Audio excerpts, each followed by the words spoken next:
Hi, and welcome back to Rebel Roots Nutrition. I'm Carla, your host. Today's topic is supporting nutrients for postpartum depression. So, what we're going to talk about here is strictly informational and educational, and it is not intended to replace professional mental health support and advice, as well as medical advice. We're going to focus today on some of the common nutrient deficiencies associated with postpartum depression and depression more generally. And we're going to talk about a few of the major nutrients to make sure we're including through our food. So let's get started.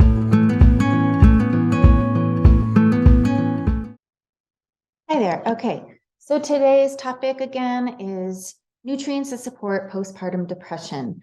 We're just going to kind of keep it to 5 nutrients that I think are of particular significance, especially as they relate and are linked to postpartum depletion. Again, postpartum depression is very serious, and it's important to seek evaluation from a qualified mental health professional. We just are going to focus solely on, the nutritional side of how to support mood and the nervous system. So we are going to begin by talking about iron.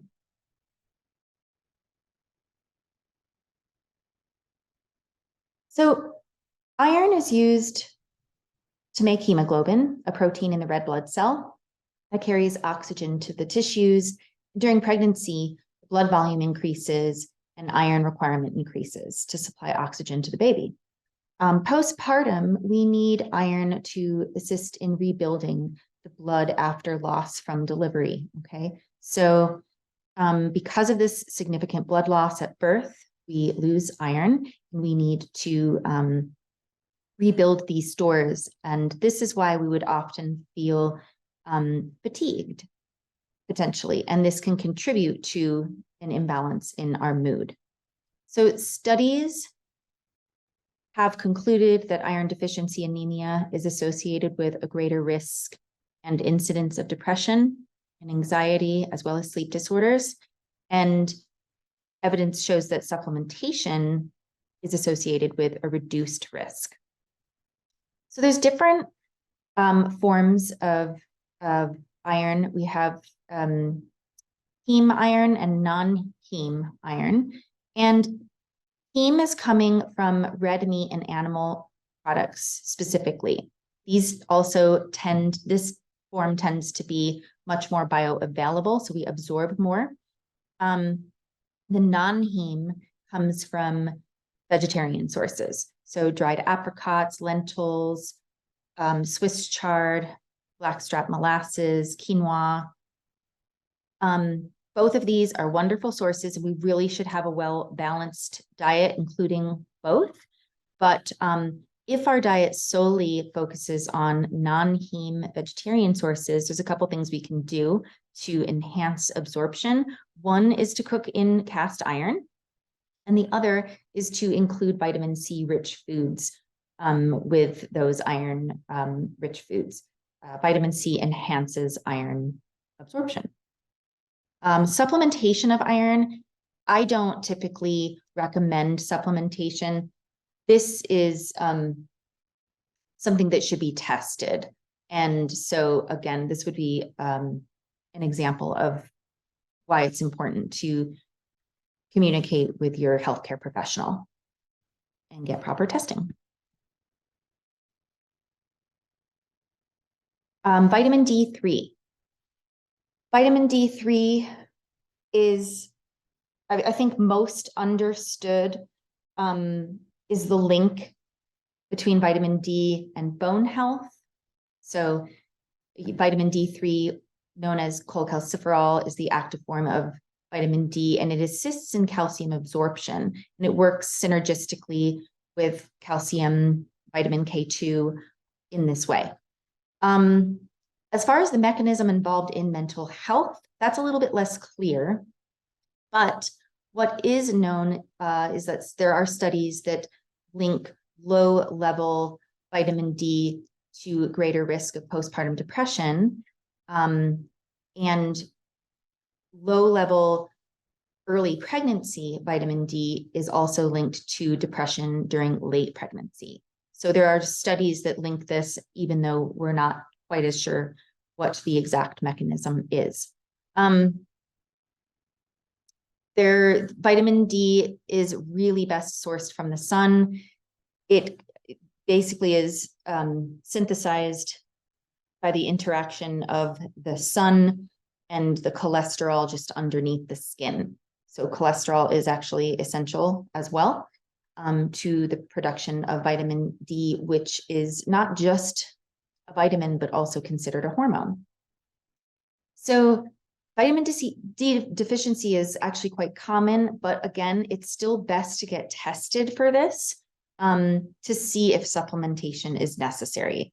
But as far as the sources go, there are some animal sources where this comes from: fish, beef liver, and dairy products. Some of the dairy products are fortified with vitamin D, and plant-based milks and juices are often fortified with vitamin D as well. So probiotics. Probiotics are another factor to consider in our mental well-being due to the gut-brain connection. The microbiome, which is kind of an exploding area of study right now, is also referred to often as the second brain. So many of the same neurotransmitters produced in the brain, such as serotonin, dopamine, GABA, these are all mood regulating neurotransmitters. They're also produced in the gut. In fact, 90% of serotonin is produced in the gut.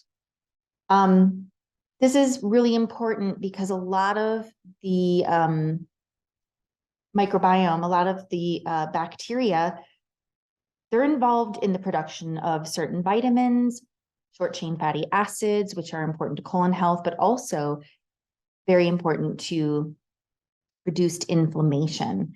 And this is important because inflammation is also heavily linked to depression and other mood disorders. So we want to think about diversity in the diet, of course. More diversity in the diet also leads to a more diverse microbiome. And this leads to a lot of commensal bacteria that can kind of keep these pathogenic bacteria in check, keeping that inflammation down. So fermented foods are our friends. We want to include yogurt, kefir, sauerkraut, kimchi. Some people don't tolerate these as well, so probiotics are another safe alternative to fermented foods as well. I just would suggest that you speak with your healthcare physician or your nutritionist or health coach in helping you select the right probiotic.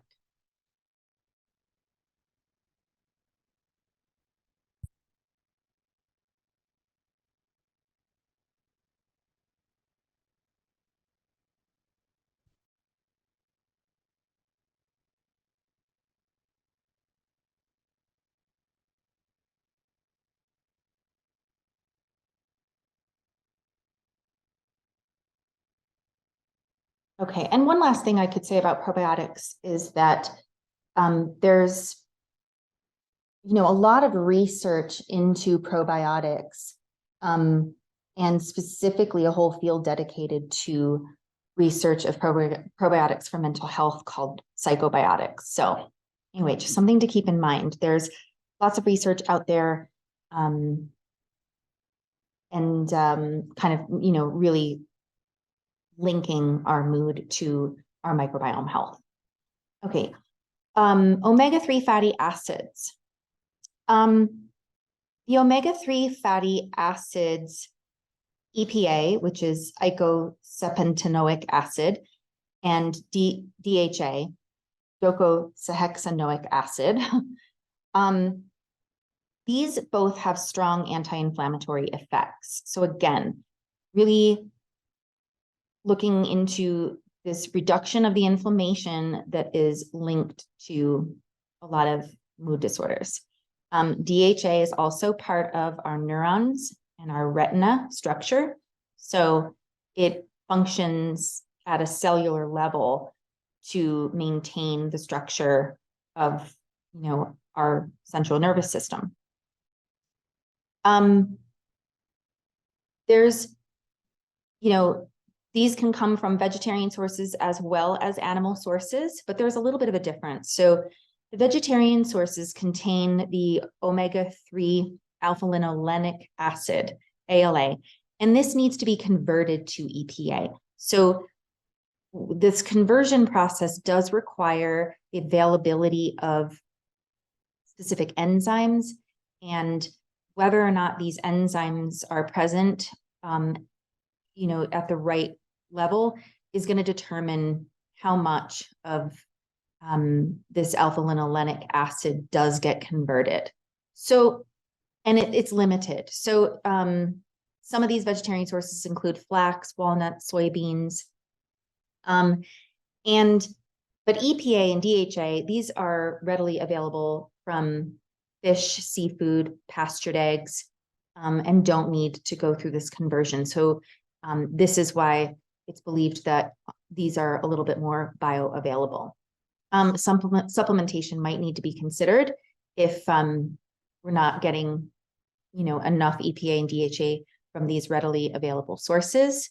But both sources, coming from a very Mediterranean style diet will help to balance our omega-6 to 3 ratios, because the omega-6 to 3 ratios have changed a lot in, let's just say, maybe the last 100 years, where with the advent of industrial seed oils. So we used to have a ratio of 1 to 1, and that ratio now of 6 to 3 looks more like 15 to 1. So that's why we want to focus on really bringing in these direct sources of EPA and DHA, or consider supplementation.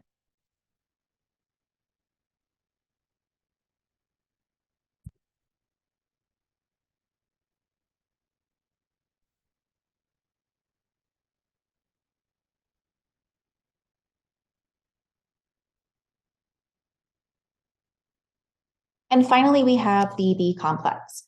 So 8 B vitamins in total, but these work synergistically. So just as an example, kind of one of the bullet points down below, we can see that niacin, B3, it really actually needs B1, B2, and B6 in order for its own synthesis. So they also work often, B vitamins, as coenzymes for energy production, assisting other nutrients in that production. And they also have non-coenzyme functions as well.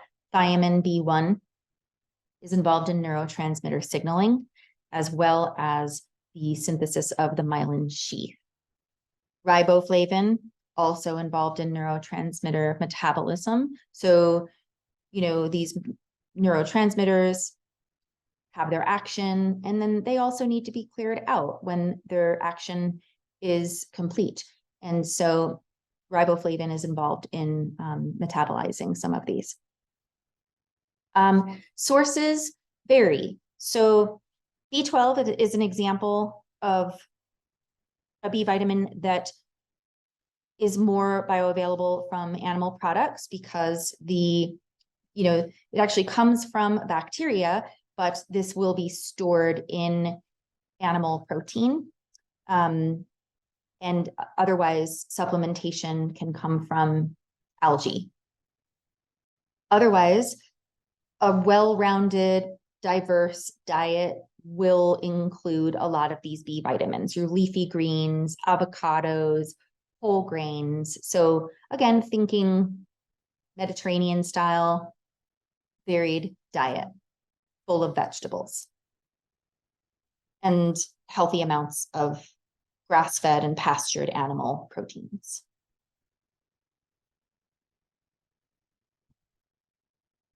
And that's it. So Just finally here, I think that the most important thing I can say is that if you have symptoms of postpartum depression or depression in general, it's just important to really seek out professional help. So Postpartum Support International is a really wonderful resource. I have the website here as well as the phone number. And then I've provided a few resources that help to bring in kind of some more additional information around the research to link these nutrients to mental health and postpartum depression. Anyway, I really hope that this was helpful. And for any of you that have specific questions, please feel free to reach out to me directly. My contact information is right here, my email, my website. I'm happy to answer any questions. Thanks for tuning in.